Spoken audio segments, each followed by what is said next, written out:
Bom, pessoal, boa tarde para todo mundo, bom dia para quem está assistindo o treinamento cedo. Vamos lá, hoje nós vamos falar sobre PLD-FTP, a nossa famosa prevenção de lavagem de dinheiro e financiamento ao terrorismo e produção de armas de destruição em massa. Olha só, o nome pode parecer novo para vocês, tá? Mas o importante é que vocês entendam e saibam que a gente está falando do mesmo provimento 88, lá daquele que a gente já fala há alguns anos, né? Aquele que a gente já foi considerado, nós somos considerados como pessoas obrigadas pelo COAF a estar fazendo essas comunicações, a estar fazendo todo aquele trabalho em parceria com o COAF para poder combater, coibir a ocorrência desses crimes, né? Houve, né, uma grande alteração na legislação, então por isso a gente está vindo aqui hoje para poder estar fazendo esse treinamento com vocês, para estar repassando essas informações, e é muito importante que vocês tenham a máxima atenção porque mudou muita coisa. O nosso Cartório Talk de hoje é sobre prevenção de lavagem de dinheiro e o financiamento ao terrorismo e proliferação, né, do financiamento das armas de destruição em massa. Hoje nós vamos falar muito sobre isso aqui, ok? Vamos lá então. Prevenção de crimes, né? Nós temos um capítulo todo especial falando só sobre prevenção de crimes no nosso mais novo Código Nacional de Normas. Vocês vão perceber que aquele antigo provimento 88 sofreu algumas alterações e com o advento, né, ali do nosso Código Nacional de Normas, ele pegou, né, ele juntou, ele concatenou e consolidou todos os provimentos que nós tínhamos espalhados ali no CNJ em um documento só, que é o nosso provimento 149, que também é conhecido como Código Nacional de Normas. Então, você pegando esse nosso novo livrinho aí, esse nosso novo Código de Normas infralegal, vocês vão pegar todas as informações que a gente precisa para o cartório, desde a LGPD, proteção de dados, segurança da informação, prevenção de crimes. Então, o nosso capítulo aqui de prevenção de crimes tem toda uma particularidade, tem todo um conjunto de forma bem específica para os cartórios. A lavagem de dinheiro não muda, né? O que muda são as pessoas que acometem financiamento do terrorismo e o combate, né, às armas de proliferação em massa. Vocês vão perceber que algumas palavras foram inseridas dentro desse nosso tratamento, dessas informações, que existem alguns novos conceitos, e para tratar disso, eu preparei para vocês um mapa mental, né, um mapa com todas as informações importantes, inclusive as relativas, as referentes às mudanças que nós fizemos aí, que nós recebemos e tivemos que fazer as adequações. Então vamos lá, vamos ao que interessa. Tá aí, o nosso mais novo queridinho, nosso provimento 161, é o que trata de PLD-FTP. Aí você pode me perguntar agora, já falei, né, eu sou abelhudo, converso mais do que a cobra, então vamos lá. O que é PLD-FTP? Né? Nós temos aqui as definições que vão nos ajudar a entender melhor essa nova estrutura e combater esses crimes. PLD significa, então, prevenção à lavagem de dinheiro e ao financiamento do terrorismo e da proliferação de armas de destruição em massa. Né? O nome é grande, prevenção à lavagem de dinheiro e ao financiamento do terrorismo e da proliferação de armas de destruição em massa. Então, para não ter que falar esse nome todo grande, esse nomezão, né? Vamos usar daqui para frente, né, no nosso dia a dia, no nosso treinamento, essa expressão, PLD-FTP, ok? Então, vamos lá, vamos trabalhar isso aqui agora. Outra definição importante que aparece para a gente, vai aparecer ao longo do provimento, que aparece no nosso dia a dia, é CSNU. Mas, Adriano, o que é CSNU? É o Conselho de Segurança das Nações Unidas. Né? O que esse conselho faz? Ele é um órgão nacional, internacional, a nível mundial, que trata da segurança no mundo. É vinculado à ONU e ele é o responsável por estabelecer diretrizes de segurança, por estabelecer sanções a pessoas que estão envolvidas ou que cometeram qualquer tipo de crime vinculado principalmente ao terrorismo, tá? Então lembra que a gente falava muito ali sobre PEP, né? Sobre pessoas expostas politicamente? Agora a gente está falando sobre um outro tipo de pessoa também, porque agora o nosso papel vai além, né? Já ia, mas agora vai mais ainda. Essa nova roupagem do provimento, ele traz para a gente uma nova importância, um novo grau de importância para tratar e trabalhar em cima também de uma coisa que parece um pouco estranha para a gente, mas não é. que é o terrorismo. Aqui no Brasil nós temos sempre a impressão de que nós não somos alvo disso, que nós não temos relação com isso, mas sim temos, e nós precisamos estar atentos. Então, entendendo isso, né, o CNJ, junto com o COAF, fez toda essa alteração no provimento para fazer com que nós tenhamos um enfoque maior para esse tipo de crime também. Então, a prevenção de crimes vai muito além da lavagem de dinheiro, de acordo com o provimento 161. A PEP, que a gente já conhece, nossa velha conhecida, pessoa exposta politicamente, o provimento ele traz até uma questão que que vai além do que a gente trabalhava antes, né? Ele pede para que a gente dê esse enfoque, que é no quê? Nas pessoas expostas politicamente e, às vezes, em algumas situações, nos seus familiares.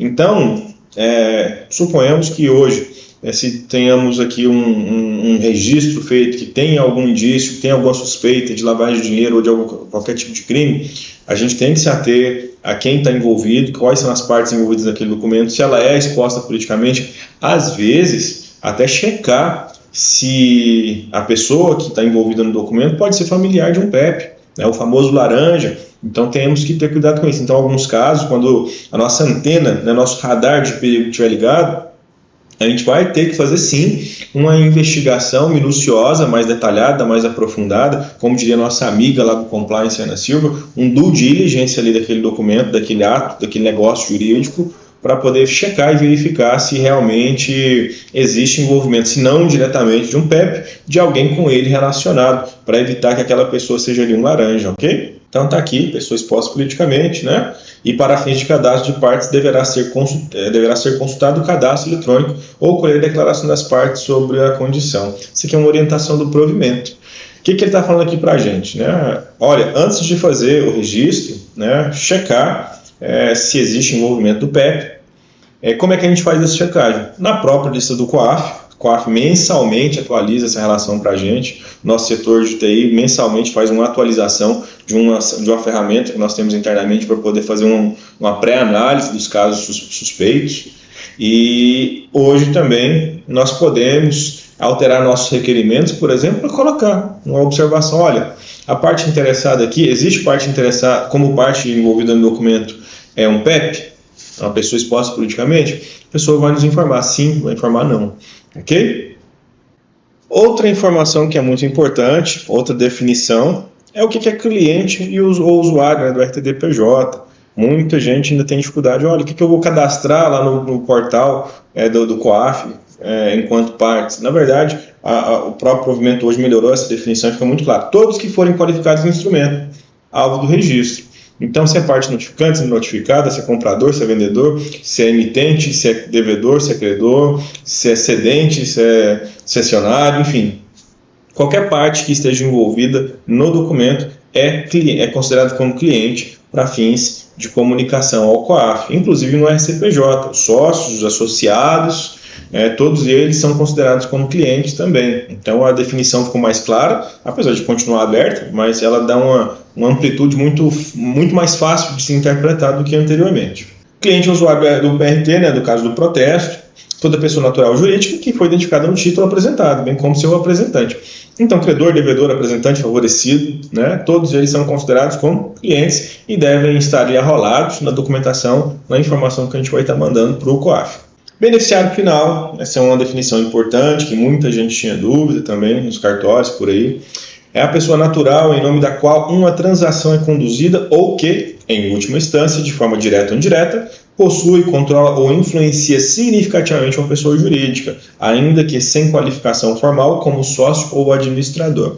Então aqui a gente vai entender como beneficiário final aquela pessoa, né, natural, não é uma pessoa jurídica, na qual está recebendo um benefício ali, que está tendo algum ganho com aquela movimentação, com aquela transação, com aquele negócio jurídico, e que, no caso de uma PJ, né, sócio administrador, aquele que direto ou indiretamente vai influenciar nas decisões da PJ, né, nas decisões da pessoa jurídica. Então, quando a gente for fazer a lista, for fazer as informações, um dos campos que a gente tem que detalhar é quem é o beneficiário final daquela transação, daquela operação. E muita gente ficava na dúvida, quem que é o beneficiário final? É quem está recebendo? É o credor que está apontando o título? É o devedor? No caso de uma cédula de crédito, por exemplo, é o emitente que está recebendo o valor para depois pagar ao banco, ou é o banco que vai receber no final, quando aquela operação for finalizada, resolvida, concluída? Então hoje a gente já tem essa definição que deixa as coisas mais claras. É a pessoa que está sendo beneficiada ao final da transação. No caso de uma cédula, por exemplo, vai ser o banco, não vai ser o devedor ou emitente da cédula. Então hoje fica mais tranquilo trabalhar essa informação. O oficial de cumprimento, né, isso não mudou, é aquela pessoa que foi nomeada pelo titular, pelo tabelião, pelo registrador, a tá tomando conta, está gerindo, está fazendo a gestão dessas comunicações, dessas avaliações, é a pessoa que tem várias responsabilidades, né, de informar ao COAF os casos de operações suspeitas, é a pessoa que é responsável por prestar informações, por fazer treinamentos, por elaborar manuais, procedimentos, enfim. É a pessoa que toma conta de toda a gestão dessa prevenção, né, desse risco que existe hoje, e um risco muito latente, que é do combate do PLD-FTP. Agora, o que os estudiosos do assunto têm mais comentado, e que talvez seja uma das mudanças mais significativas no provimento, né, na alteração que foi feita. Anteriormente foi muito discutido que existiam muitos casos de comunicações que não tinham nada de suspeito, mas se enquadravam como casos obrigatórios e deveriam ser informados.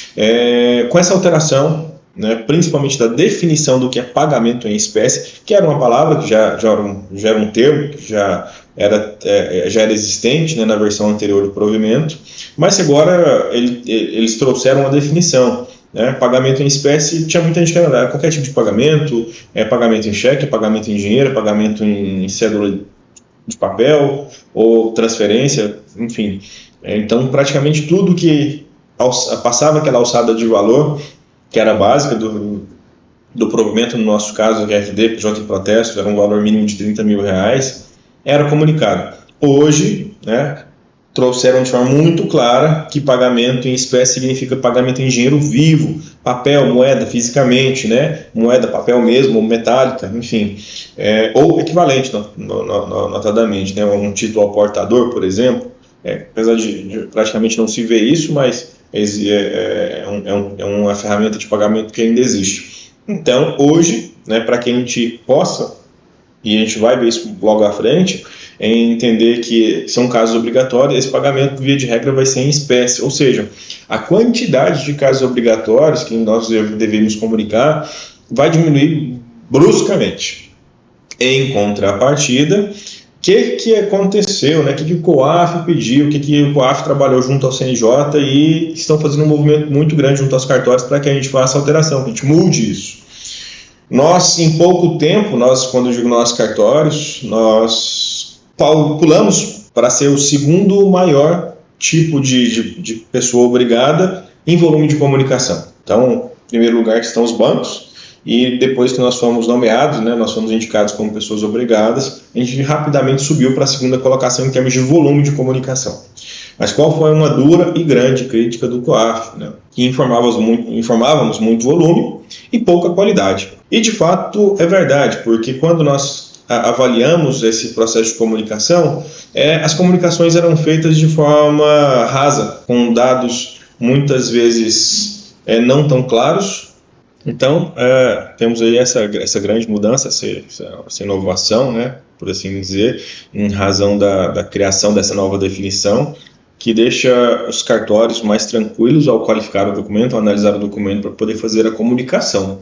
Então vamos para o próximo item, que uma questão, uma indagação que muitas pessoas fazem ao avaliar e ao estudar o assunto. Essas comunicações que nós fazemos ao COAF, elas ferem de alguma maneira a LGPD? Existe algum tipo de conflito sobre isso? Temos então já no próprio provimento o cumprimento das disposições especiais do capítulo 1 da prevenção à lavagem de dinheiro e ao financiamento do terrorismo e da proliferação de armas de destruição em massa, PLD-FTP. Do título 2 do livro 2 deste Código, não será prejudicado pelo disposto no LGPD. Então, nosso Código Nacional de Normas está deixando muito claro que não existe qualquer tipo de conflito em razão de algumas situações que nós podemos até comentar. Por exemplo, o primeiro ponto é, a LGPD é uma legislação especial, é uma lei recente, uma lei federal, então quando a gente avalia o princípio da hierarquia das normas, nós podemos já dizer que ela tem, sim, um grande peso, né, no sentido de proteção de dados pessoais sensíveis, mas também temos o que o nosso Código de Normas traz, que é uma obrigação legal, uma obrigação do tabelionato, do registrador, de fazer a comunicação. Então, avaliando e criticando isso, nós poderíamos sim entender que existe um conflito em razão da especialidade da norma e de ser uma norma federal. Porém, contudo, entretanto, todavia, o nosso Código Nacional de Normas, ele trouxe por ter essa preocupação, ele já nos deixou seguros de fazer a comunicação sem medo de qualquer represália por parte... Represália não, represália é uma palavra forte, mas qualquer tipo de questionamento, né, por parte da ANPD, por exemplo, em razão de uma eventual denúncia de alguém que esteve envolvido em uma operação suspeita e teve seus dados pessoais compartilhados com o COAF. Nesse ponto, a gente pode avaliar algumas questões. Mais de ordem teórica, por exemplo. Olha, mas eu tenho que comunicar a parte que seus dados serão enviados ao COAF? Não tem. Porque existe uma situação de investigação, existe uma suspeita de crime. Então, quando nós fazemos uma comunicação antes, uma comunicação prévia a essa parte, pode ser que ela adote alguma conduta, caso realmente esteja envolvida com algum tipo de operação de PLD-FTP, apague fatos, dados que depois inviabilizem a investigação do COAF e da Polícia Federal, enfim, de quem for fazer essa investigação. É preciso que devemos ter, né, um dever de sigilo, né, uma questão de guardar essa informação e comunicar somente às partes interessadas, as partes envolvidas. Temos que ter cuidado com isso, ok? Outra informação que é importante, dados de qualificação das partes, né? Pessoa física, nome completo, número de inscrição CPF, né? Sempre que possível, desde compatível com o ato a ser praticado, a serventia deve também pedir o número do documento de identificação, algum expedidor, se estrangeiro, dados do passaporte, data de nascimento, nacionalidade, profissão, estado civil e qualificação do cônjuge, em qualquer hipótese. Lembra aquela coisa que eu falei da PEP? Pode ser que o ato a ser praticado aqui não seja diretamente por um PEP, mas por uma esposa, por um familiar. Então é necessário que a gente tenha acesso a essa informação para fins de investigação e comunicação para facilitar o papel do COAF nessa diligência inquisitória. Endereço residencial e profissional completo, inclusive eletrônico, telefones, inclusive celular, dados biométricos se existirem, né, quando o nosso ato aqui permitir. Imagens de documentos de identificação e dos cartões de autógrafo, eventual enquadramento de lista de pessoas alcançadas, né, pelas sanções de que trata a Lei 3.810. Aqui, vou resumir para vocês. Lembra que a gente falou da definição do que é CSNU, Conselho Nacional, né, de Segurança das Nações Unidas, Conselho de Segurança das Nações Unidas. Este conselho, ele é o responsável por aplicar sanções, fazer regulamentações, e ele possui uma lista gigante, uma lista imensa, de várias pessoas que receberam sanções por prática, né, de lavagem de dinheiro, financiamento do terrorismo, PLD-FTP. Então, hoje, nós precisamos, além de consultar naquela base lá do COAF de PEPs, nós também precisamos consultar essa base de pessoas alvo de sanção junto ao CSNU. É importante que façamos isso. Inclusive, foi uma solicitação recente que nós fizemos, né, ao nosso setor de TI, para que ele faça um ajuste na nossa ferramenta, para que ele também faça a leitura, não só da lista de PEPs, mas também da lista de pessoas que receberam um tipo de sanção pelo CSNU. Eventual enquadramento na condição de pessoa exposta politicamente, que a gente falou, inclusive, né, uma solicitação dos professores, a gente participou de alguns encontros, alguns cursos, e os membros do COAF pedem para que alguns atos praticados, principalmente quando houver real suspeita, não seja um caso obrigatório que não tenha tanta suspeita, para que conste no ato, ou que conste na informação enviada de que aquele ato foi praticado por uma PEP, por uma pessoa exposta politicamente. Aí a gente acaba fazendo a extensão desse entendimento para aquelas pessoas que estão naquela lista que a gente acabou de falar, a lista de sanções lá da CSNU. Então, pessoa física, a gente encerra essas informações. Vejam que mudou muita coisa, né? Agora a quantidade de informações que a gente precisa solicitar é bem maior. Então, inclusive, a gente volta para aquele questionamento, nossa, mas e aí, ofende a LGPD, não ofende a LGPD, tem conflito, não tem conflito? Porque de repente pode ser que eu tenha que solicitar informações além do necessário para a prática do ato. Sim, né, a gente precisa sim, porque avaliando o contexto, principalmente com uma ótica de segurança, não da informação, mas de segurança real, né, jurídica e de vida, é importante que nós estejamos municiando, né, o COAF com a maior quantidade de informações possíveis e necessárias para que eles possam fazer uma diligência completa para realmente, essa operação aqui realmente tem envolvimento com o PLD-FTP. PLD-FTP. Não, essa aqui é só um indício, só uma suspeita. Não, é um caso que a gente pode descartar. Então, o COAF vai fazer essa triagem aí. E PJ, o que a gente tem que comunicar para as PJ? Olha, razão social, não fantasia, quando contar no contrato social, no Cadastro Nacional de Pessoas Jurídicas, CNPJ. Então, é necessário que uma PJ está envolvida envolvida não, né? Mas existem indícios de operação ligada à PLD-FTP em um documento onde uma PJ esteja associada, esteja vinculada, ou que ela própria seja a principal parte, tem que estar qualificada, essa informação tem que ir completa lá para o COAF, número da inscrição cadastral, número do CNPJ dela, o endereço completo, né? Inclusive eletrônico, e-mail, endereço de e-mail, telefones. Sempre que possível, deixe compatível com o ato praticado, né? Tem mais uma relação aqui de itens que são necessários. Quem são os proprietários, quem são os sócios, os beneficiários finais? Lembra que eu falei? Se a PJ, propriamente dita, não está no APEP, a gente tem que checar se os próprios, se os sócios, se os proprietários ou sócios são PEPs, porque eles estão envolvidos diretamente ali na gestão daquela PJ. Então, o nosso trabalho aumentou. Representantes legais, prepostos e demais envolvidos que compareçam, que apareçam, né, no ato ali. Né? Pode ser que eu não seja um sócio do cartório, até porque não tem como, né? Mas suponhamos, né? Imagine aí que o cartório fosse uma empresa convencional. O Dr. Naurican é o proprietário, não o titular. Sou representante legal dele, eu estou envolvido com prática de PLD-FTP, ou eu estou ali naquela lista de sanções da CSNU, temos que checar. Número telefônico, endereço eletrônico, né? Eventual enquadramento, que eu acabei de dizer. E é isso, né? Quando a gente fala de partes interessadas, partes envolvidas, nós temos essas questões aí a avaliar, né? Principalmente em termos de informação a enviar na comunicação que nós vamos fazer ao COAF. E o provimento, né? O provimento 161, ele trouxe outras mudanças para a gente aqui, algumas que eu pontuei como muito importantes, e trouxe aqui para a gente poder estar avaliando. Claro que todo provimento é importante, mas aqui eu trago aquelas que trazem maior impacto.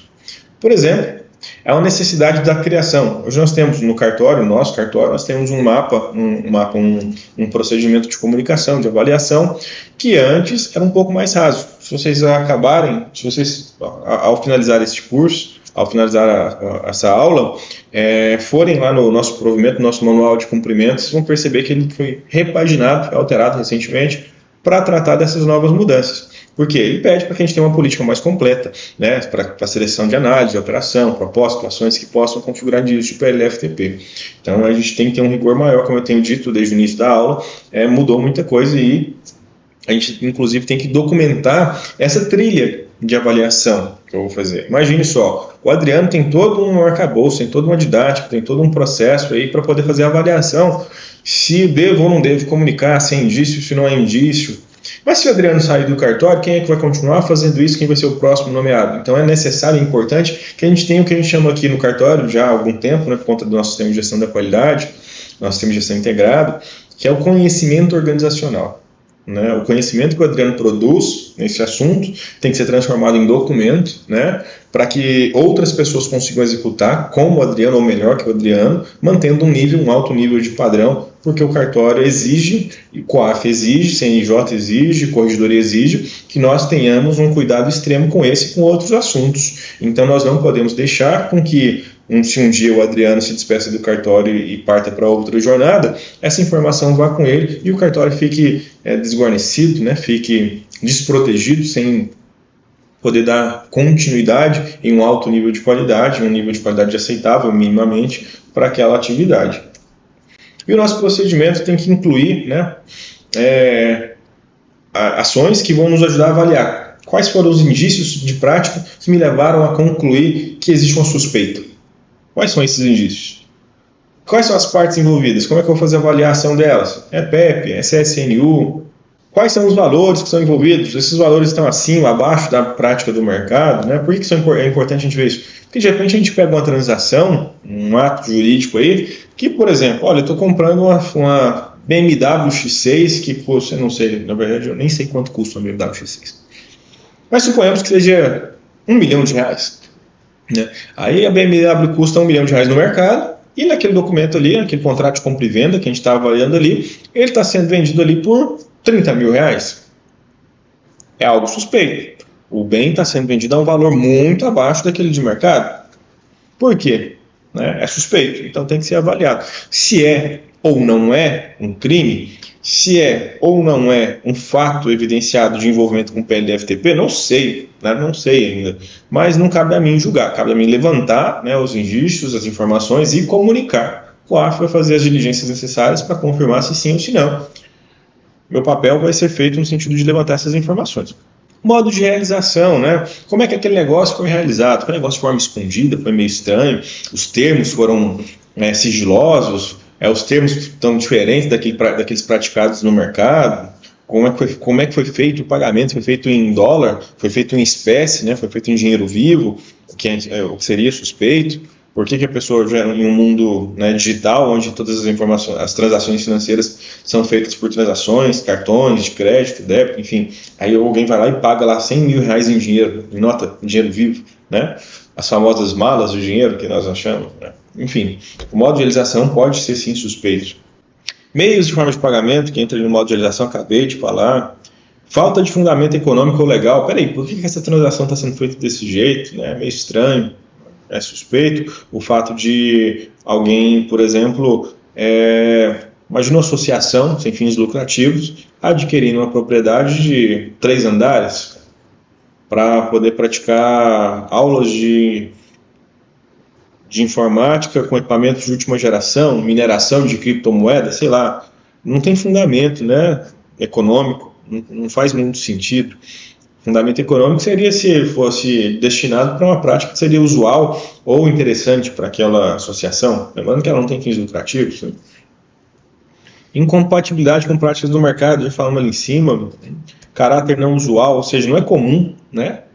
É uma operação diferente, estranha, suspeita, enfim. Os procedimentos devem reunir também elementos objetivos pelos quais conclua ou não pela configuração da prática. Então hoje vou mostrar aqui para vocês, temos aqui um formulário novo que ainda está sendo trabalhado, mas basicamente vocês já podem ver que temos algumas informações aqui bem interessantes. Por exemplo, data do fato. Por exemplo, o registro está sendo feito no dia 25 de dezembro de 2023, Natal. Data do registro. Mas o negócio jurídico, o fato que aconteceu, aquela compra, aquela venda, aquela informação, ela foi feita lá em junho de 2023. Então a data de registro e a data do fato são datas diferentes. E por que é importante salientar isso? Porque essa informação tem que ser comunicada ao COAF. O COAF ele não pode simplesmente receber a informação lá, 25 de dezembro, sendo que essa data é simplesmente a data do registro, não é a data do negócio que foi entabulado. Senão ele pode ser levado a erro, pode entender que o negócio está sendo realizado no dia 25 de dezembro, quando na verdade foi realizado em junho. Né? Então a comunicação da data do fato, do negócio, da transação é importante. Aí depois vem a data do protocolo e o número do protocolo, para a gente poder identificar essas informações. A competência, né? Que é mais para nosso controle. Olha, esse objeto, esse registro que está sendo envolvido, que tem a suspeita sobre ele, é no protesto, é no FCPJ, no PRT, né, no RTD, em qual competência está atrelada essa informação? Motivo da suspeita, lembra que ele pede ali, que a gente acabou de ver no nosso mapa, né, os motivos, os indícios que levaram a gente a acreditar, olha, porque a operação é suspeita, porque ela não é usual, porque o valor praticado ali está fora do mercado, porque a parte se recusou a passar informações complementares ao registro, porque a parte fez o pagamento em espécie, enfim. Aqui a gente tem que elencar os motivos que nos levaram a suspeitar que aquela operação era suspeita, né? Que nos motivou a fazer a comunicação. Temos aqui os dados da operação. Né? De repente aqui a gente pode colocar quem são as partes envolvidas, quais são os valores que foram envolvidos, enfim, situações ligadas mais ao documento em si, né? Mais a a transação que está sendo estudada, analisada ali. Se a comunicação é obrigatória ou não, comunicação obrigatória ou não, é aqueles casos, a gente vai ver logo mais que até X valor, se for pago em espécie, é obrigado a comunicar independente de análise. Olha, se não tiver sido pago em espécie, mas estiver acima de X valor, tem que comunicar de forma obrigatória. Olha, esses casos aqui não são obrigados a comunicar, mas requerem análise do tabelião, do registrador, para saber se comunica ou não. Então é importante que a gente saiba se é um caso obrigatório ou não. Por quê? Porque isso vai impactar no nosso prazo de comunicação, né? Os casos que são tidos como obrigatórios, nós temos 30 dias para comunicar, a partir da data do fato, não a partir da data do protocolo nem da data do registro. Então mudou, né? Está mais complicado, tem que trabalhar mais rápido. Se não é obrigatória a comunicação, são 60 dias. Então, eu tenho, nesse caso, que quando não é obrigatória a comunicação, é um dever de analisar melhor, eu preciso de mais tempo para isso, dependendo do volume principalmente, né? Aí por isso o prazo é dilatado, o prazo fica maior, o prazo é mais extenso. E lembrando sempre, é da data do fato, não da data do protocolo ou registro. Adriano, mas espera aí, eu estou registrando o documento hoje, mas a data da assinatura é de 2 meses atrás. Olha, então é um caso, tem que me avisar imediatamente, né? Já lançar as informações da planilha para que eu possa avaliar e fazer a comunicação o mais rápido possível, porque não é um caso que eu possa esperar os 30 ou 60 dias, já que é urgente. Obviamente, a gente estaria descumprindo o prazo? Sim, estaríamos, né? Mas o próprio COAF já sinalizou para a gente que entende essa situação, só pede que, assim que identificarmos, né, a prática, façamos a comunicação o mais rápido possível, para que não tenhamos nenhum tipo de dessabor, nenhum tipo de dor de cabeça, né? A data da comunicação é uma coisa que o oficial de cumprimento ou a pessoa por ele delegada vai colocar, por exemplo, comuniquei hoje um protocolo de ontem, aqui está a data de hoje, né? Análise do oficial de cumprimento, se está pendente, se é procedente ou se é improcedente, né? Vão ter alguns casos que a gente vai fazer a qualificação, vai fazer a análise e vai entender que é improcedente, que não é suspeito, então eu vou vir aqui e marcar como improcedente.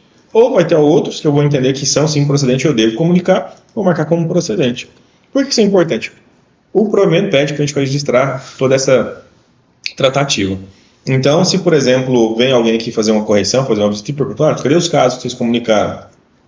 Ok, então aqui mostro para eles ali. Olha, cadê os casos que vocês não comunicaram? A gente não salvou nada, né? Porque a gente não comunicou. Mas não teve nenhum que, se vocês viram ali que tinha algum indício, mas vocês avaliaram e depois entenderam que não era suspeito, aí você falou, opa, peraí, cadê essa informação? Como é que você fez essa avaliação? Como é que você fez essa análise? Como é que você chegou a essa conclusão? Cadê os indícios? Né? Então a gente tem que registrar não só o que encaminhamos, mas também o que não encaminhamos e o motivo de não termos encaminhado.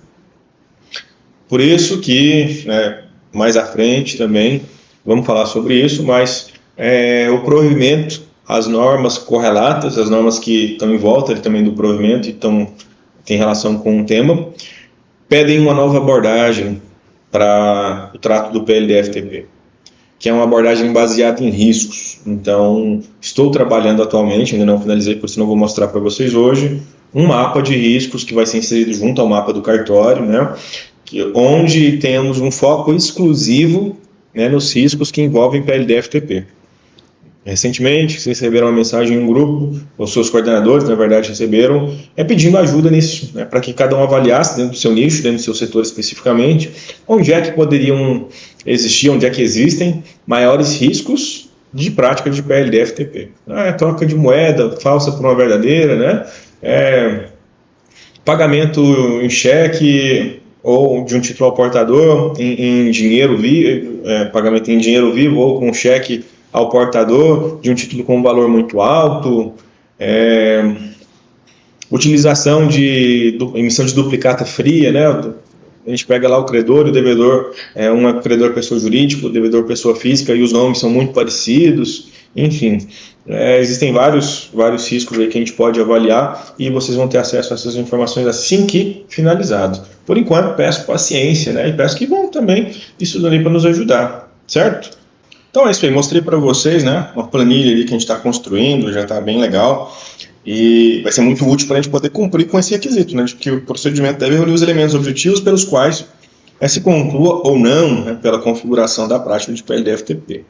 Então, cada vez mais é necessário que se registre não só o comunicado, né, para o COAF, mas que se registre como se chegou aquele comunicado, as avaliações que foram feitas.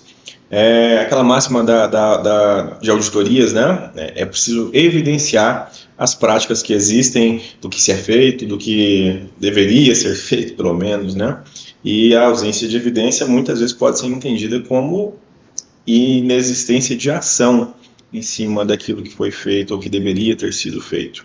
A gente precisa ter cuidado com isso para que a gente não seja pego desprevenido.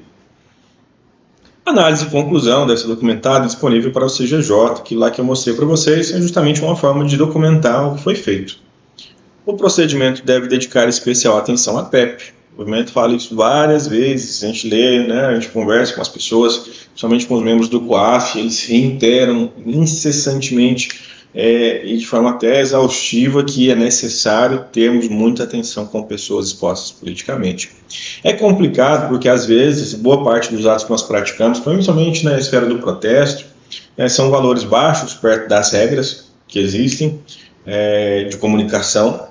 Porém, contudo, entretanto, todavia, mais uma vez reforço, a gente tem que tomar cuidado porque em algumas centrais, a PTB, a PTDPJ, a ANR e outras, precisam nos ajudar com o seguinte item.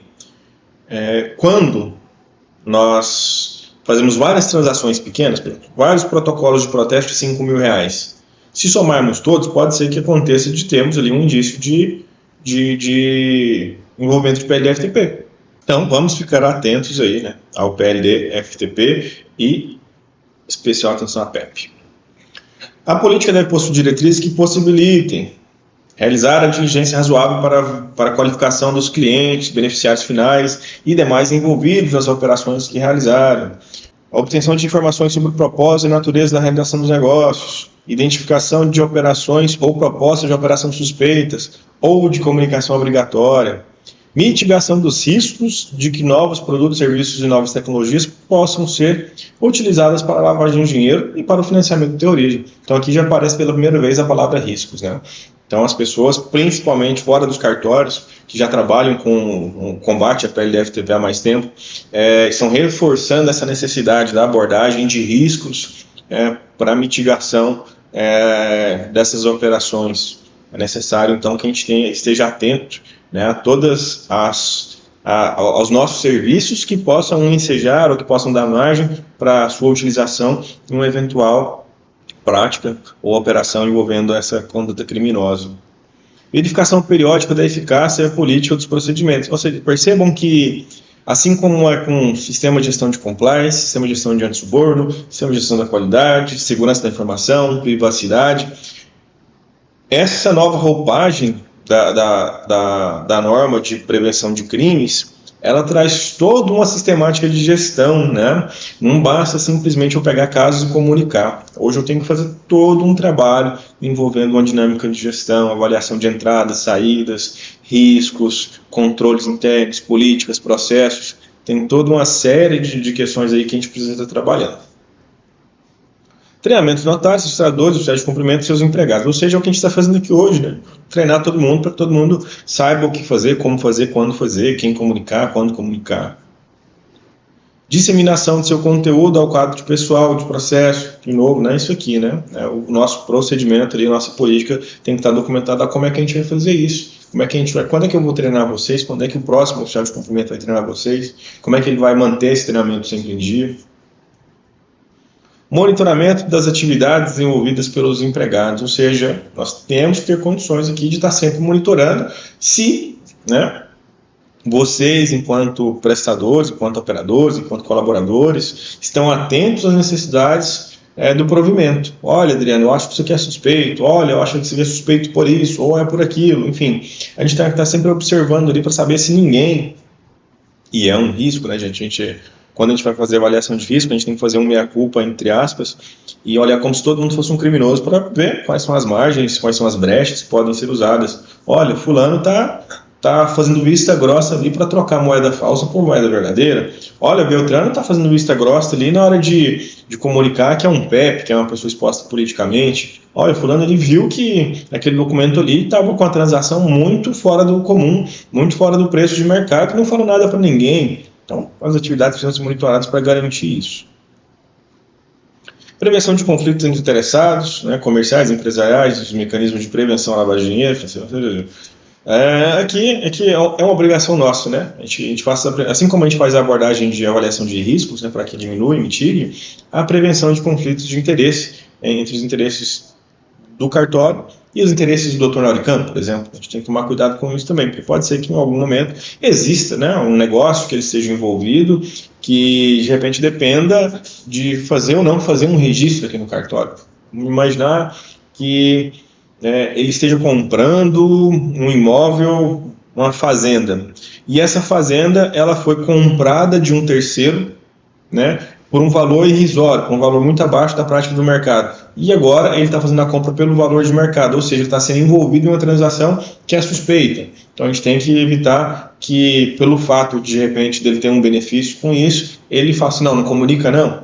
É estranho, claro, né, a gente está conjecturando aqui, o doutor Laurican nunca faria isso, né? Mas são situações que nós precisamos sempre observar. E orientação por abordagem baseada em riscos da operação. Acabei de falar, que em cima foi a primeira vez que usamos a palavra risco, e aqui ele já usa expressamente a expressão orientação por abordagem baseada nos riscos. Então temos que estar muito atento, trabalhar nosso mapa de riscos, inclusive conto com a colaboração de vocês aí, para mandar para mim ali todos os riscos que vocês enxergam, né, para engordar, mapear cada vez mais, porque quanto maior o nosso mapa, quanto mais completo, menos riscos temos de sermos pegos desprevenidos de surpresa. Maior atenção e observação, inclusive fazendo esforços para mitigar a limitação de contato existente com o usuário no protesto de títulos. Olha, o que aqui está falando para a gente? Nós recebemos os títulos do distribuidor, que recebe da CNA ou que recebe do Instituto. Nós não recebemos o título diretamente do apresentante nem do credor. Então, nosso contato com ele é limitado. Né? Nosso contato com o apresentante, com o credor, não existe, na verdade, com qualquer usuário. Nosso maior contato, na verdade, muitas vezes é com o devedor quando ele vem ao cartório presencialmente para fazer um pagamento ou um cancelamento. Mas, fora essas duas situações, nosso contato é muito limitado, é mínimo. Né? Mas isso não nos inibe, né, de estar tendo uma precaução, de estar fazendo um esforço maior para poder levantar informações quando necessário. Então, se for necessário, sim, a gente tem que pegar um contato de um credor, um telefone, um e-mail, tá, fazendo a solicitação de complementação de informações, enfim. O provimento agora ele traz taxativamente essa necessidade de maior atenção e observação, né? Mesmo quando o nosso contato direto com as partes seja mínimo. Vinculação e obediência ao cumprimento de sanções impostas pelo CSNU, ou comitê por eles designado. Já falei ali que além daquela listinha que a gente tem que ter atenção de PEPs, agora nós também precisamos ter atenção, né, com essa lista que existe lá do CSNU. Não é mais tão simples quanto outrora. Necessidade de comunicação de indisponibilidades e tentativas de transferência de ativos de pessoas físicas ou jurídicas sancionadas pelo CSNU. Imagine só uma associação que esteja tentando tirar do patrimônio dela ou incorporar o patrimônio dela, que seria mais fácil, na verdade, um imóvel de alguém que é proprietário de um imóvel cujo um proprietário tem o nome lá na lista do CSNU. É uma pessoa que já recebeu sanção, pessoa física ou jurídica. Então, a gente tem que comunicar essa disponibilidade, comunicar essa informação para o COAF, que ele vai levantar, né, o radar e vai fazer as investigações necessárias, mas é um item aqui que é de extrema importância para ser avaliado. E como é que a gente vai fazer a comunicação? Né? Que comunicação é essa? Prazo de comunicação, a gente já falou ali na planilha, né? Quando independa da análise, ou seja, é um caso obrigatório. 30 dias contados da data da operação ou da proposta de operação. Importante, falando 30 dias contados da operação ou proposta. Então quer dizer que o negócio foi concluído? Não, não quer dizer. De repente é uma promessa de compra e venda, de repente é uma cessão de direitos para daqui a X tempos, ou uma cédula de crédito bancário que o pagamento não foi liberado ainda, né? Então é só uma proposta naquele momento, e depois da formalização que o objeto vai ser concluído. Ou seja, muita atenção nisso aí. Especial atenção quando pede e quando dependa de análise, ou seja, não é um caso obrigatório, né? É um caso que tive suspeita em razão da circunstância, do fato, de algumas coisas que a gente mostrou ali em cima. Aí, nesse caso, meu prazo de comunicação é para 60 dias, de igual forma da data da operação ou da sua proposta. Então, atenção a isso aí. Quanto mais rápido vocês me passarem a informação, mais rápido eu posso avaliar, estudar, analisar, documentar e comunicar se for necessário.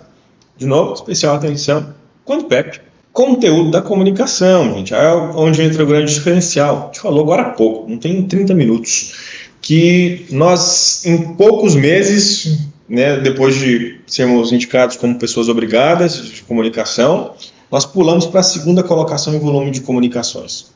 Né, perdemos só para banco. Mas recebemos uma bronquinha, né, dizendo que informamos muita quantidade, pouca qualidade. Inclusive, né, nós estamos revendo nossas estratégias de comunicação para melhorar isso. Todos os cartórios, na verdade, estão fazendo isso.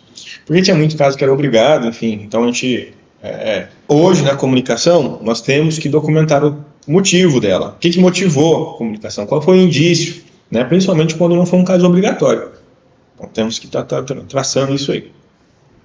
Dados relevantes à operação, descrição de bens, valores, forma de pagamento, identificação de partes, isso tudo tem que ser bem detalhado, não pode ser superficial, não pode ser raso, essa informação tem que ter qualidade. Eventuais fontes de informação, né? Olha, precisei fazer uma due diligence ali, precisei fazer uma investigação, uma criação para aprofundar nas informações que eu tenho do documento. Quais foram essas fontes? Foi o Google, foi a Wikipédia? Foi a Receita Federal? Brincadeira, Wikipédia, né? Wikipédia não é fonte confiável de consulta para essas coisas. Mas foi uma notícia que eu vi, né, em um periódico, em um jornal, foi o CSNU, a lista da CSNU, a lista de PEP. Qual foi a fonte que eu usei para tratar e evidenciar, né, a suspeita da operação ou da proposta? E quais são os motivos de comunicação? Né? A gente falou ali de prazo da comunicação, 30, 60 dias, casos obrigatórios, casos não obrigatórios, casos que dependam de análise, independa de análise. E aqui nós temos os casos, os motivos, né, onde temos exemplos práticos, né, do que comunicar. Exemplo, transações que não são usuais para o cliente, ou dos envolvidos, ou seu setor de atividade. Origem econômica ou legal não claramente verificável. Incompatibilidade com o patrimônio e capacidade econômica financeira do cliente. Dificuldade em identificar o beneficiário final. Olha, muitas vezes, vou dar um exemplo aqui, de cancelamento. Muitas vezes a gente recebe uma solicitação de cancelamento que tem um anuente, né, uma pessoa dando a quitação do título, mas aí uma factory que comprou o título de uma outra factory, que comprou o título de um banco, que comprou o título de um credor. É uma trilha, é uma teia de aranha que muitas vezes é quase impossível se identificar, então não dá para rastrear o dinheiro. E quando a gente fala de rastrear o dinheiro, a gente está falando de lavagem de dinheiro. Quando está muito difícil fazer esse rastreio, significa que alguma coisa tem de suspeita. Não quer dizer que seja um crime, tá? Estou dizendo isso, mas que é suspeito. A operação que é clara, limpa e transparente, o dinheiro sai daqui e vai para cá, tá? Pronto, estou tranquilo, ninguém está tentando esconder nada. Mas quando o dinheiro vai pulando de mão em mão, ou quando o título pula de mão em mão para chegar em outro lugar, sim, é suspeito. Isso acontece muito no cancelamento, principalmente quando envolvem essas empresas de crédito, quando envolve essas empresas que compram e vendem títulos, quando envolve essas empresas que trabalham com câmbio, enfim, é importante observar isso. Envolvimento com jurisdições consideradas de alto risco pelo grupo de ação financeira, GAF. Aqui é um conceito que eu não coloquei ali em cima, mas que é importante essa definição. Existem países que têm regimes de tributação favorecidos, né, que tem... A gente sabe que o Brasil é um país onde se paga muito imposto, então muitas pessoas consideradas ricas e muitas pessoas que se envolvem com crimes se utilizam desses paraísos fiscais, né, para poder ter benefício. Não necessariamente lavar dinheiro, mas em algumas situações sim. Então o GAF, né, é um órgão nacional que é vinculado ao internacional no mesmo sentido. Ele tem uma lista ali de países também que são beneficiados em termos tributários, em termos fiscais, e a gente precisa ter uma especial atenção com isso também. Não tanto quanto o CSNU e o PEP, mas é necessário que observamos. Relacionamento com o país listado pela Receita Federal do país como tributação favorecida é a mesma coisa ali de cima, só que escrito de uma maneira diferente, porque aqui fala que é a Receita Federal que está passando essa lista para a gente, lá em cima é o GAF. Resistência em fornecer informações ou documentação solicitada, prestação de informações ou documentos falsos ou de difícil verificação. Que é conduta, né, comportamento. A pessoa está ali, né, meio que fazendo a coisa escondida, se escondendo, enfim. Por algum motivo ela está fazendo isso, tem alguma coisa ela está escondendo. Quem não deve, não tem, diz o ditado, então a gente tem que tomar cuidado com isso. Transações mais complexas ou onerosas do que o habitual, dificultando o rastreamento de recursos que eu acabei de falar ali dos cancelamentos, né? Quando o dinheiro pula de mão em mão, quando o dinheiro anda muito antes de chegar no beneficiário final, é sempre um caso suspeito. A gente, dentro do estudo, né, de PLFTP, eu aprendi recentemente, na verdade, que nós temos algumas regras. Uma delas é que a gente deve conhecer o nosso produto, conhecer o nosso cliente, know your client, know your product, né? No inglês que eles usam lá KYC, KYP, sei lá, uma coisa assim. A gente tem que conhecer bem isso, porque conhecendo ele a gente sabe qual é o comportamento esperado padrão e qual é o não padrão. Por exemplo, quando o dinheiro pula de mão em mão, muitas vezes não é um comportamento padrão, não é uma coisa habitual. É risco. Sinais de caráter fictício ou valores incompatíveis com os de mercado, condições ou cláusulas incompatíveis com as práticas. Olha, a casa, por exemplo, a casa custa 1 milhão, vende por 100, BMW, na verdade, né? Imóveis do mesmo jeito. É uma pequena empresa fazendo transações de 100 mil reais, né, de valores muito acima de um ME, também é suspeito, né? A ME é uma PP porque ela tem um pequeno porte, porque ela é pequena, porque ela tem um volume de transação baixo. Aí você pega ela lá transacionando de um título muito alto, né?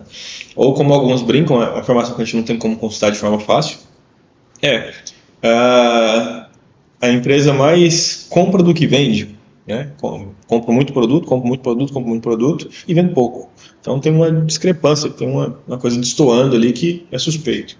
Tentativa de burlar controles exigidos pela legislação de LDFTP, como fracionamento de pagamentos. Eu falei do protesto, olha, são 100 títulos de 5 mil reais. Né? No final dá um montante grande que seria assim, enquadrado como obrigatório, por exemplo, na comunicação. Mas a pessoa vai lá e quebra aquilo lá, fraciona em vários pedaços para poder estar tentando burlar a regra. Mas, por exemplo, se a gente tivesse um sistema mais robusto, né? O sistema poderia falar assim para a gente, um relatório, né?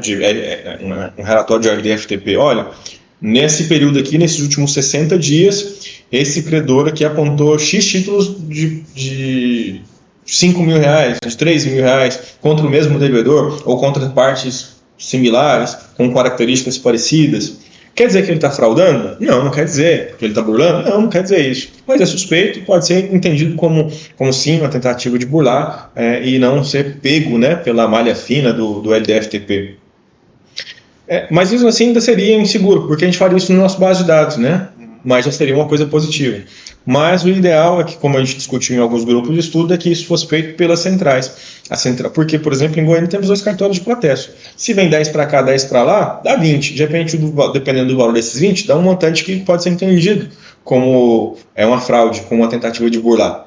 Mas se suponhamos que venha só para cá, o outro cartório não vai ter acesso, não vai conseguir fazer esse controle, e vice-versa. Então, a intenção, por mais que o cartório consiga fazer, né, e é interessante que nós façamos isso, o ideal é que esse controle maior fique nas mãos da central, porque ela consegue aglutinar todas essas informações a nível Brasil, né, não fica uma coisa tão pequena, restrita, que a nossa informação, assim como o nosso contato com as partes, no caso do protesto, é limitado. Registro de documentos estrangeiros de difícil interpretação jurídica. Não, quer dizer que qualquer documento estrangeiro tem que comunicar? Não quer dizer isso. Mas quer dizer que quando eu olhar para o documento e está uma coisa estranha, está falando de uma certidão que não tem muito contexto, ou que não é tão usual, não é tão comum da gente receber, a gente pode sim levantar a mão e fazer a comunicação. Depois o COAF vai avaliar se sim ou se não, né? Mas cabe a nós avaliar se é estranho ou não e comunicar. Substancial ganho de capital em curto período. Por exemplo, supor que pegamos aí um contrato de prestação de serviço onde a pessoa prometa ganhos inimagináveis, né? Bem fora do normal, ou que a gente tem acesso a uma informação aí de que uma empresa recebeu títulos de, sei lá, 200 mil reais por mês, sendo que ela é uma empresa que tem uma baixa movimentação, e como é que ela está recebendo esses valores agora? Então pode parecer estranho, né? Então a gente tem que comunicar também. Qualquer operação ou situação que pelas suas características possa indicar práticas de LDFTP ou infrações relacionadas. Aqui meio que, olha, ali tem um monte de exemplo aqui para cima. Agora aqui, fiquem à vontade para tentar descobrir e entender quais são as outras situações que podem ocorrer. Empregos de formas de pagamento que possam ocultar a identidade do pagador, dinheiro em espécie, título ao portador. Sinais de possível relação com prática de terrorismo, proliferação de armas de destruição em massa. Também, né? Aqui fica até muito leve, muito aberto, não dá para ter uma interpretação muito grande disso. Um exemplo que trouxeram para a gente durante o treinamento lá no COAF é que contrato de locação de imóvel residencial, sendo que o locador, o locador era uma pessoa de 19 anos, né? Não é um profissional estabilizado, não é um ator, um cantor famoso, não é alguém de muitas posses, não tem nada registrado em seu nome, mas vai lá e registra esse contrato de locação de uma casa lá no Alphaville, sendo que o valor do aluguel é de R$20 mil, por exemplo. É estranho, né? Então, muitas pessoas fazem isso para poder ter um lugar para se intitular como da alta sociedade, manter um padrão social para encobrir, de repente, a prática de algum crime. Às vezes não necessariamente com terrorismo, mas lavagem de dinheiro, às vezes de tráfico, né, de drogas, enfim, pode acontecer. Aí aqui são os exemplos de comunicação, né, que a gente pode entender como específicos. Aí aqui eu já trago para vocês o que é obrigatório e o que não é obrigatório no protesto. O tabelião de protesto ou seu oficial de cumprimento comunicará à UIF, Unidade de Inteligência Financeira, na forma do artigo 151, inciso 2, qualquer operação que envolva pagamento ou recebimento em espécie. Lembra o que é espécie? Dinheiro vivo, nota, papel, moeda. Ou por título ao portador de valor igual ou superior a R$100 mil. Então a regra mudou. Antes era R$30 mil ali, hoje é R$100 mil. E lembrando, tem que ser em espécie, ou equivalente, né? Se for em moeda estrangeira, por exemplo, tem que ser convertido. Isso, caso obrigatório. Caso suspeito, o tabelião de protesto ou seu oficial de cumprimento deve analisar com especial atenção, para fins de eventual comunicação à unidade de inteligência financeira, na forma do artigo 151, inciso 1, operações propostas de operação ou situações relacionadas a pagamentos ou cancelamentos, colocou cancelamento aqui, de títulos protestados em valor igual ou superior a R$100 mil, quando o devedor for pessoa física. Ou seja, que ele está me dando um caso de suspeita, tá? Não é um caso obrigatório. Falou, olha, se tiver pagamento ou recebimento, protesto ou cancelamento, se for com valor acima de R$100 mil, pessoa física, liga teu alerta, liga teu sentido aranha e investiga para saber se comunica ou não. Lembrando que nesse caso aqui o prazo de comunicação é de 60 dias, no outro caso 30 dias. Em valor igual ou superior a R$500 mil quando o devedor for pessoa jurídica, salvo quando se tratar de instituição do mercado financeiro, do mercado de capitais ou de órgãos índices públicos. Então, se tiver qualquer transação com valor acima de R$500 mil, se o devedor for PJ e não for uma instituição financeira ou mercado de capital ou órgão público, suspeito, avalia, investiga, analisa, sentido aranha. E no RTD-PJ? No RTD-PJ, mesma coisa. Primeiro item, caso de que é obrigatório, que independe de análise. Ó, grava essa palavrinha depende ou independe, que vai cair nos quiz e nas provinhas que a gente vai fazer sobre esse assunto. O oficial de registro civil dos documentos e de registro civil das pessoas jurídicas ou do seu oficial de cumprimento comunicará à unidade de inteligência financeira, na forma do artigo 151, inciso 2, qualquer operação que envolva pagamento ou recebimento em espécie, de novo, espécie, papel, moeda, ou por título ao portador de valor igual ou superior a R$100 mil. De novo, a regra do valor mudou. Antes era R$30 mil na maior parte dos casos, né? Agora é R$100 mil. Ou equivalente em moeda, inclusive, né, em se relacionar com bens móveis ou imóveis. Né? Então não é mais só pagamento em dinheiro, né? Transações financeiras, independente de ser em espécie ou não. De repente, se estivesse relacionando esse pagamento em espécie com a compra de um carro, de uma casa ou de qualquer outro bem, também está tido como possível envolvimento em LDFTP. Agora, o caso não obrigatório, que depende de análise. O oficial de registro dos documentos e de pessoas jurídicas ou de seu oficial de cumprimento deve analisar com especial atenção, para fins de eventual comunicação à unidade de inteligência financeira, na forma do artigo 151, inciso 1, operações, propostas de operação ou situações relacionadas ao registro de títulos e documentos que se refiram ainda que indiretamente a transferência de bens imóveis de qualquer valor, de cotas ou participações societárias ou de bens móveis de valor superior a R$100 mil.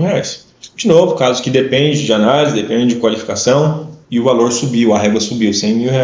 Mútuos concedidos ou contraídos, ou doações concedidas ou recebidas, no valor também superior a R$ 100. Aqui são tipos de contratos que nós podemos registrar no RTD, principalmente. Participações, investimentos ou representações de pessoas naturais ou jurídicas brasileiras em entidades estrangeiras, especialmente trusts, arranjos semelhantes ou fundações. Ou seja, né, aqui estou falando de quando existe, né, algum tipo de participação societária, algum tipo de investimento, aporte, ou alguma pessoa representando, né, ou uma pessoa natural representando essas pessoas jurídicas ou naturais, em entidades estrangeiras, por exemplo, algum órgão que vem de fora, alguma pessoa jurídica de fora que está aqui no Brasil, por exemplo, a gente tem que avaliar isso aí. Aqui no nosso cartório é bem comum, praticamente não existe esse tipo de situação. Ocasionalmente pode acontecer de aparecer uma procuração, mas é bem raro. Cessão de direito de títulos de crédito ou de títulos públicos de valor igual ou superior a R$ 500.000. De novo, subiu a régua, né? Aí que já está falando de cessão. Então, temos que ter atenção com esses casos também. E todos esses, lembrando que são casos de análise, que depende de análise. Aqui falamos do dever de sigilo, né, de acordo com o artigo 154 e 178. Né, nós temos que fazer a comunicação, mas não precisamos comunicar a parte que está envolvida. Aquilo que a gente falou lá atrás, no possível ou eventual conflito com LGPD. Nós temos sim a obrigação de manter sigilo sobre essa informação para não atrapalhar eventual investigação. Sanções aplicáveis aqui, né, para acabar, né, tem que acabar com aquele medo. Né. Olha só, as sanções podem ser a nível de advertência, multas variáveis não superiores a R$ 20 milhões. Né. Naturalmente vai depender do tamanho da infração, tamanho do erro, mas tem uma limitação de valor aí que é R$ 20 milhões. Cassação ou suspensão. Perda de mandato, perda de delegação, tá? No final, no frigir dos ovos, pode acontecer que se perca a delegação, o cartório perca o titular, no caso do Tonel Auricano. Bom, para finalizar, chegamos aos finalmente aqui. Trouxe para vocês algumas informações sobre quais são as ações que o registrador deve adotar diante de indícios de envolvimento, né, com a PLD-FTP. Investigar os fatos que corroborem com a suspeita. Então, hoje não é só pegar caso obrigatório e mandar. A gente tem que investigar, tem que guardar, essa due diligence, guardar a quantidade de informações que nós estaremos enviando. Elaborar uma comunicação completa, né? A gente falou durante nossa aula aqui agora, vários itens que devem ser avaliados e comunicados, com a qualificação das partes, indícios, motivos de suspeita, valores, enfim, toda aquela situação. E, por último, mas não menos importante, nós não podemos recusar a prática do ato em razão de suspeita de envolvimento de um ato, né, de uma operação ou proposta de operação. Quando muito, nós devemos sobrestar o registro em razão de alguma questão de segurança jurídica. O único fato que nos permitiria fazer o sobrestamento do registro, né, seria a falta de um requisito legal. O fato de possibilidade ou de indícios ou de suspeita de envolvimento não é suficiente para que nós possamos inviabilizar o registro, mas notadamente nós podemos sim fazer uma comunicação imediata, de repente tentar um contato e falar, olha, esse caso aqui é muito suspeito, tanto que, se fosse possível, eu teria recusado o registro, mas não é o caso, a legislação é muito clara, nós não podemos recusar a prática do ato, em razão de um indício ou de uma suspeita, ok? Então, chegamos aos nossos finalmente, tá? Esse foi o treinamento para atualização das nossas práticas, né, com relação à prevenção de crimes, principalmente para a LDFTP. Em um resumo rápido, não mudou muita coisa. A partir de agora, nós devemos trabalhar com essa prevenção sempre visando, né, uma abordagem de riscos, entendendo o nosso cliente, entendendo o nosso produto, tentando fazer o possível para mitigar as possíveis ocorrências. Devemos ter uma especial atenção com os PEPs, as pessoas expostas politicamente, com as pessoas que estão constando na lista de CSNU, a lista das sanções aplicadas. Devemos ter especial atenção com as nossas investigações, com as nossas apurações, com as nossas comunicações. E para que isso aconteça de forma suficientemente plausível, né, ou, na verdade, satisfatória para o COAF, para que a gente possa manter um alto nível de qualidade das informações, nós precisamos da colaboração de todos. principalmente do analista. O analista, ao analisar o documento, ao qualificar o documento, ele é a pessoa que está mais perto, né, mais próxima de entender todo aquele contexto, se está dentro de uma conduta comum ou se tem algo suspeito. De igual forma, os atendentes, porque os atendentes estão na linha de frente, estão no olho a olho, né, tete a tete ali, face to face com o apresentante, com o requerente ou com o representante dele. Muitas vezes é possível evidenciar nessa hora uma conduta suspeita, um comportamento evasivo, a necessidade ou a vontade de não prestar alguma informação importante. Então é muito importante que vocês cumpram com o papel de vocês para que o cartório possa cumprir o seu papel na guerra, no combate aos crimes de PLD-FTP. Obrigado a todos e qualquer dúvida, chame. Abraço.